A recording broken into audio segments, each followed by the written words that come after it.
Hey, so in your music teaching business, one of the most important things, apart from being a great music teacher and getting students in the door, is managing cash flow, right? And when you run out of cash, it's crazy and stressful, and often your mood and stress levels can actually fluctuate with your bank account. And today in this video, I would like to give you 10 top frustrations that I had around cash flow as I grew my teaching business, and I'm going to show you how you can skip all the pain I went through having to learn these the hard way.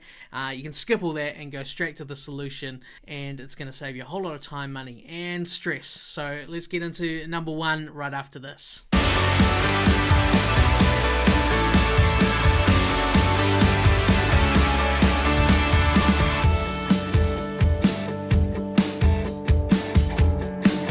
So I'm going to break down these 10 cash flow frustrations that just, oh man, they just tick me off, and they are each unique, but there are probably many things that you've gone through or are going through right now. So as I break them down one at a time, starting with number one, I want you to count in your head how many have applied to you, whether they apply today or in the past. Count up out of 10 and comment down below. Tell me how many out of 10 have you gone through of these little cash flow frustrations. So let's get into it. Number one is, because of the speed of small business, the reports that I would get from my accountant were always basically irrelevant to me by the time I actually got them. So for any kind of proper decision making, thinking, do I need to cut these costs, raise this income, can I invest in this new project, what's my tax bill going to be? By the time I actually got these reports from my accountant, whether they were monthly, quarterly, or even annual, big, your annual tax filing, that was already so far after the fact. And as I said, because of the speed of small business, those reports were basically irrelevant by the time I got them. That was frustration number one. Number two is that staring at all those P&L statements, profit and loss, or cash flow summaries, or balance sheets, and all those documents you might have in some accounting software, they never actually gave me all the information I needed for a music teaching business. A music teaching business is very unique. It's not like a bakery or a builder or a plumber or just any old normal shop owner. There's certain things that we want to know, projections that we want to see that are unique to us. And so, step one, I talked about, the accountant being a bit slow getting things done, just because that's the nature of how that works. Well, you might not even have an accountant, but maybe you got some accounting software, and so you get this software thinking it's going to solve all the problems. But this was my number two, that the software plugged things in and it even synced with my bank account, but it didn't actually show me all the things that I wanted to know in kind of like a visual form, so that I could see what was happening really visually. It gave me like pages of numbers and spreadsheets, but it didn't give me exactly what I wanted or what I needed for a music teaching business. So that was frustration number two. Frustration number three, this is a big one. I was never sure 100% what my tax bill was going to be at the end of the year. And so I didn't know whether I had enough set aside. My accountant kind of was like, you probably need to spend this much. You probably want to save this. But number three, I just never really knew exactly. And so I just had to kind of eagerly wait like a student waiting for an exam result at school. And so that was frustration number three, not knowing how much did I need to have set aside for taxes at all times. Number four. Hey, and just before I do number four, if you like videos like this that you find useful for helping you in your music teaching business, click like, subscribe, whatever buttons down below. That would make a huge difference for me, and you'll get notified of great content like this going forward. Appreciate that. But hey, number four was, it was always really hard to know whether I could actually spend the money in my bank account. So, as I grew my studio, you'd have lots of money in the bank. It would go down and up and down, expenses going out, and that just grew over time as the school grew from, 30 to 2,000 students. And so, before I got all of the finances sorted out and really knew what I was doing, it would be a bit scary, like investing in a new project or hiring a new team member. You'd kind of do your best, calculations, but you weren't 100% sure that if you took the plunge to invest in a new piece of equipment or a new team member or a big new project or even a company vehicle or whatever it is, it was a bit risky to know if I do this, will I run out of money in 3 months, 6 months? And so that was a frustration with the way things were set up, and not having the right tools to be able to see those things and make those purchases, make those investments in full confidence. So that was number 4. Number 5 was that even when I had accounting software, and I alluded to this before, it didn't give me everything I needed to confidently manage the money side of the business. But also, it was not in like plain English, right? Everything that's in there is all in accounting terms, and you kind of felt like, really, and maybe you feel this way too, you almost need to get like an accounting degree or take a big course to just understand the terms that they use, and understand, like, when I say this word, it means that this is this number, after sales tax, or this means it's before gross expenses, and all these different terms. You have to learn exactly what they mean, and it just wasn't like plain English, and so that was always a frustration. Now, of course, frustrations can be overcome, but that was a frustration. That is number 5. Number 6, I know many of you deal with this one, and this was having an accountant. It was great guy, really helpful, but never took that active role in really making sure that I understood everything that he was producing, helping me look ahead and see how to make important decisions based on the information he was giving me. And so I had an accountant that wasn't very invested in what I was doing, but rather was just kind of like filling out forms and filing with the your IRD or IRS, whatever you call it in your company. And so that was frustration number 6, not having an accountant or someone to really help me understand what exactly was happening and how do I make decisions based on what is happening for the future. Number 7, I remember this very well from the early days. This was that feeling of just trying to pretty much just wing running the financial side, and using some loose spreadsheets and things like that, but you're pretty much winging it, and you're kind of like 50% data because you had a spreadsheet, 50% just let's just earn as much as we can, and let's just spend as little as we can, and let's just hope that at the end there's some profit left over for me. So that was frustration number 7, living like that and not actually being in control, and knowing for certain that there would be some awesome net profit for me at the end. Frustration number 8 was, hey, when I needed to earn more money, or needed to cut more costs, it took me countless hours to figure out all the actions that I should take to increase the income, to drop the expenses, and I didn't know exactly what all the long-term effects would be, and would that happen straight away or would it happen over time. I couldn't see it visually laid out in a way that I could understand and just stay 100% on top of, and that was a real frustration as well. So that was number 8, is just not knowing the long-term effects of the decisions I was trying to make, and just hoping I got the maths right and that we would stick to it, and taking hours and hours to get that stuff right in those early days. So that was frustration number 8. Alright, frustration number 9. This is probably the tough one that I've got to do without choking up thinking about it. But hey, if you're enjoying this video, please like or subscribe, like our page, our channel, whatever you're watching this on. That would be huge. Thanks so much. Hey, number 9 is not being able to clearly communicate with my wife, or maybe it's your partner for you, our exact financial position in the business, and so that left us more stressed and a bit more uncertain, and honestly years ago it robbed us of many evenings stressed out trying to figure things out, while employees and team members got to go home without taking any of that baggage with them. And so that was a tough thing to go through, a hard way to learn the lessons. So if you're struggling with that, if you're running your business with a partner or a spouse, or if you are even just trying to communicate to your partner or spouse about the financial picture, and maybe you've been too optimistic and they stopped believing your numbers and your story and can't understand the data, that's a frustration I went through years ago, and it's a tough one. But remember, we're going to solve it all soon. But that was frustration number 9, so add that to your list if you've got it. But here comes number 10, final one. So after this one, let me know in the comments down below, out of 10, how many of these frustrations have you experienced or been through?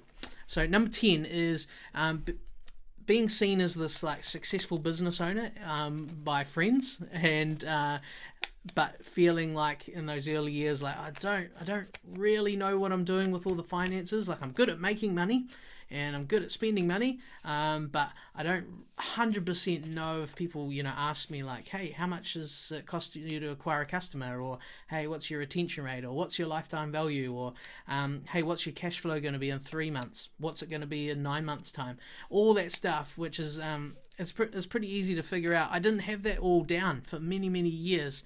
And so I felt like a little bit of a fraud in some ways, with that little aspect and that frustration. So that was number 10.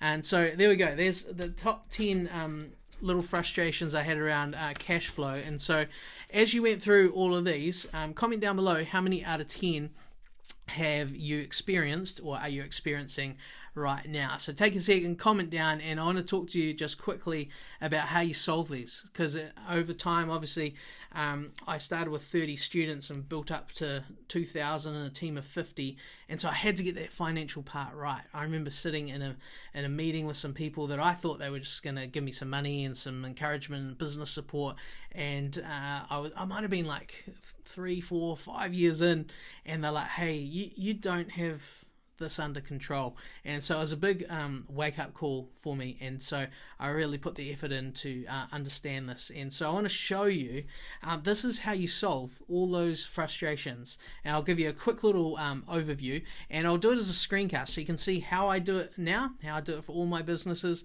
how I encourage you to do it, whether you're a solo tutor or a academy owner, studio owner with multiple staff.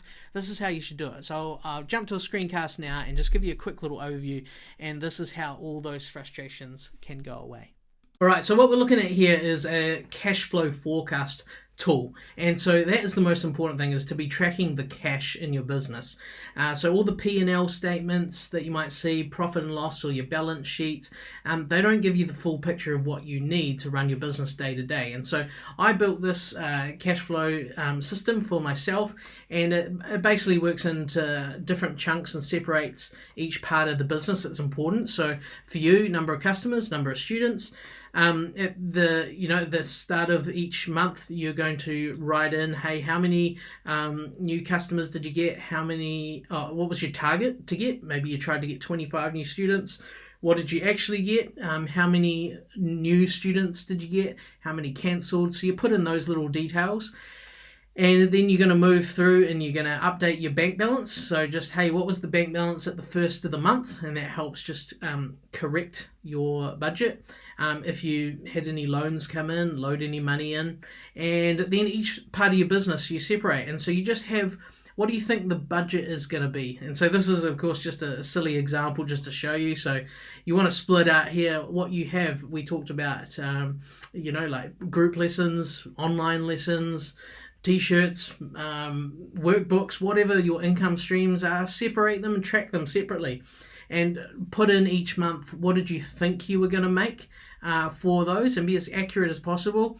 And what did you actually make? And project out all the budgets, like type it in for the whole year ahead. What do you expect to make? Be realistic. Look at what you made last year. Look at the trend over the last few months. And then as you go through the months, the 1st of July, you'll want to update June. 1st of August, you want to update July, and so on. And I get numbers like this to turn red if you're under your budget, green if you're above your budget. And that's just a cool way to sort of gamify it for you.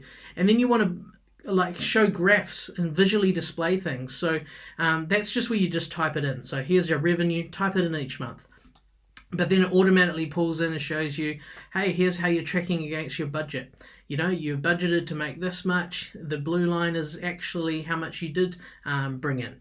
And so you can see how close you are, whether you're doing better than your budget or below.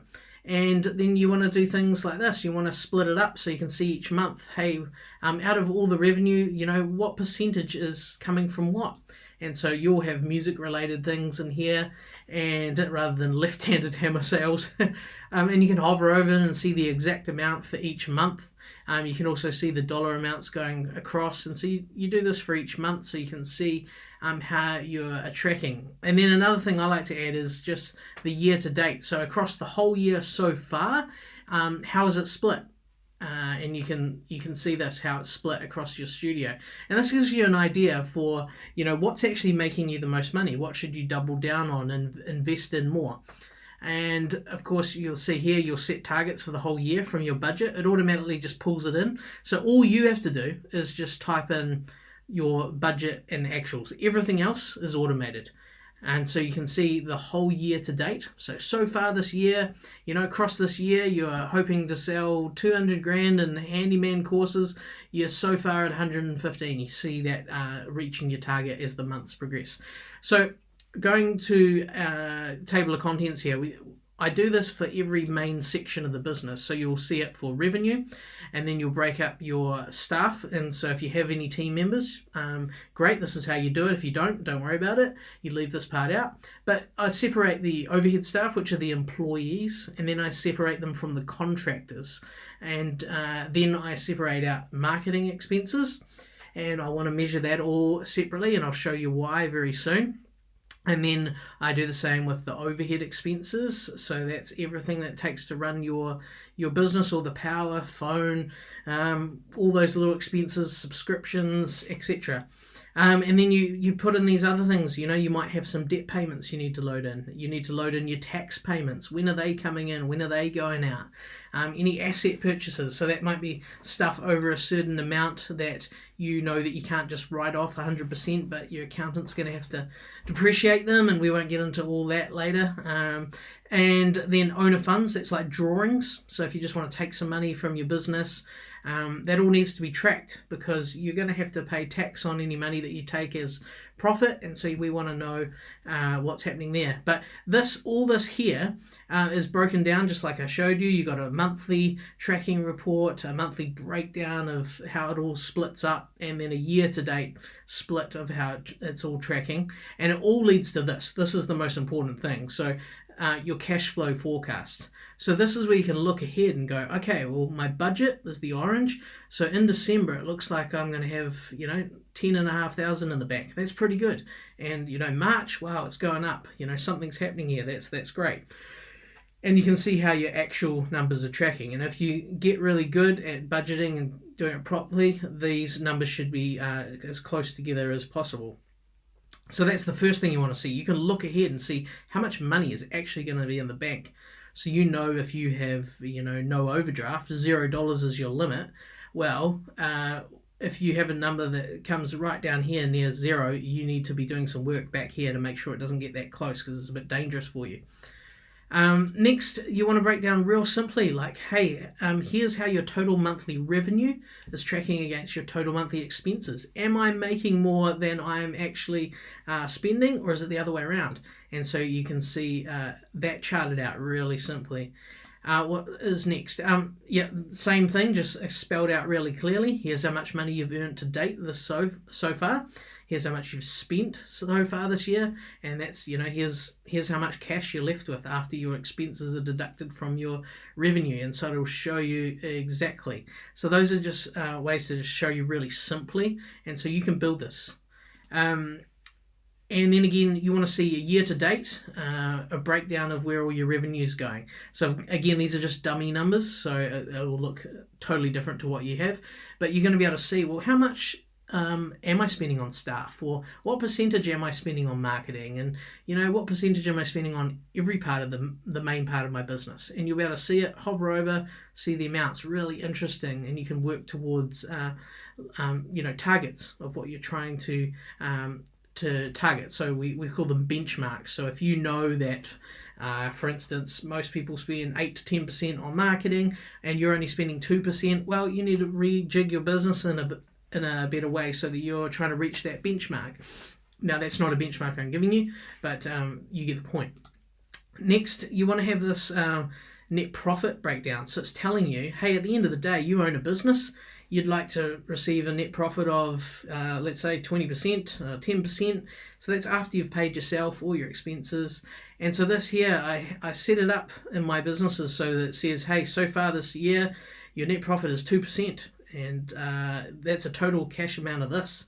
And if you follow your budget, And that's why it's important to budget out for the whole year ahead. If you follow your budget, you'll reach 10.5%. That's a total cash amount of this. That's a nice little Christmas bonus at the end of the tax year, isn't it? And we'll just move that over. But it's saying in order to reach your net profit target by the end of the year, so this target here, if you set it, it's saying, hey, you need to either increase sales and or reduce expenses by 33,000. So if you set a target, it will automatically adjust. So if we say, hey, let's say 15%, well, it's going to readjust. Now it's only 15,000.